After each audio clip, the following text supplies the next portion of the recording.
وقبل قليل كانت ليلة الجمعة، وليلة الجمعة أهم ليالي الأسبوع، كما أن يوم الجمعة أهم أيامه، بل هو يوم مقدس وعيد ديني كبير فتحه الله تعالى لأوليائه وأهل طاعته، وهو يعود بنعمة الله سبحانه وتعالى كل أسبوع، بينما تعود الأعياد الأخرى كل سنة مرة.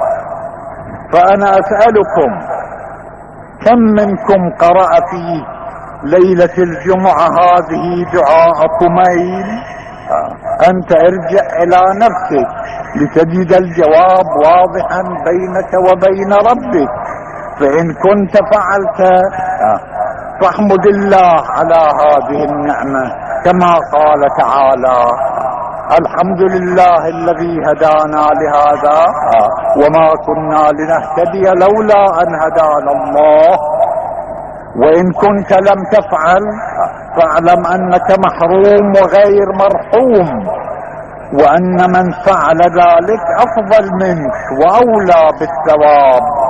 وقدم من الآن الندامة إلى الله عز وجل في الترك والتفريط، إنما فرطت بنفسك وثواب آخرتك. والمؤمن في الجنة يقال له: إذا كنت فعلت الفعل الفلاني من الطاعات، وإذا كنت مثلا قرأت دعاء كميل في ليلة الجمعة كان لك مثل هذا القصر أو هذه المرتبة، ولكنك لم تقرأ فحرمت منها أو منهما، وأعطيناها لمن قرأها وفعلها، والله تعالى عادل لا تقصير في عمله وحكمه.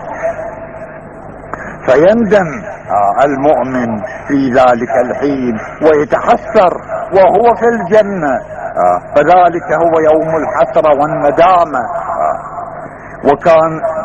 وكان يقول بعض أهل المعرفة أن الحسرة والندامة للمؤمنين لا للفاسقين ولا للكافرين، فإن أولئك ليس لهم الوقت ولا الشعور بالحسرة، من حيث أنهم معاقبون بأنواع العذاب